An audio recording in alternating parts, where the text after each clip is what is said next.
Within 48 hours of his return to K2 after briefing Mikulášek on his plan to take his headquarters back to the States, Hagenbeck was finally read in on some of the compartmentalized intelligence hitherto denied him.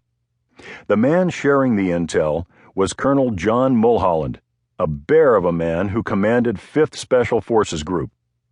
Mulholland had every right to be pleased with the course of his war so far. Under his command, a task force of just 316 Special Forces soldiers had entered Afghanistan, organized, trained, and in some cases equipped the Northern Alliance and anti-Taliban Pushtun militias, toppled the Taliban government in Kabul, and routed its fielded forces. The entire campaign, from the first A-Team flying into Afghanistan on October 19 to the collapse of the Taliban's home base in Kandahar on December 6, had lasted only 49 days.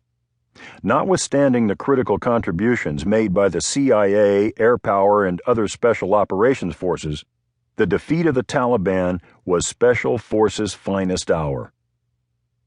Special Forces had been part of the Army since 1952.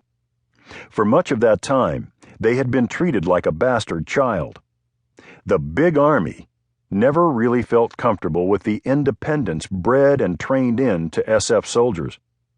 Unlike the conventional Army, which often maneuvered in 600-soldier battalions, Special Forces Cutting Edge was provided 12-man Operational Detachments Alpha, more commonly known as ODAs or A-Teams.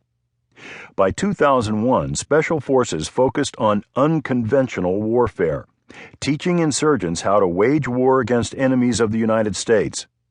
Afghanistan seemed to validate their approach. But that didn't stop CENTCOM from ensnaring Special Forces in a confusing and often conflicting chain of command that was to affect with nearly disastrous results the rest of the war in Afghanistan. The commander of all of CENTCOM's white, i.e. those whose existence is not classified, Special Operations Forces was a former head of SEAL Team 6, the Navy's rough equivalent of the Army's Delta Force. That officer, Rear Admiral Albert Calland, split the Special Ops Command in Afghanistan. In the north, where the Northern Alliance's presence offered great opportunities for unconventional warfare, he created Task Force Dagger, with Mulholland's 5th Group at its core. To Special Ops planners, the South offered more potential for a force designed to conduct special reconnaissance and direct action. In other words, a force that specialized first in finding the enemy, then killing him. The force Calland established to do that, Joint Special Operations Task Force South, was led by another SEAL, Commodore Robert Harward, and comprised largely Special Ops units from allied countries rounded out by some SEALs and Special Forces. It was called Task Force K-Bar.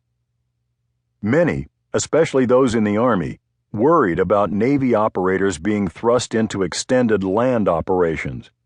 But in the North, the plan worked better than anyone had dared hope. With Mikulášek's support, Task Force Dagger put unconventional warfare, UW, doctrine to work on a massive scale in Afghanistan, allying with the warlords who would become American surrogates, or, in the language of UW, G Chiefs. The G stands for guerrilla. According to Lieutenant Colonel Mark Rosengard, Dagger's operations officer, the key to understanding and implementing that doctrine was to reduce it to its bare essentials. For a UW operation to work, a potential G Chief must be able to answer yes to 3 simple questions, he said.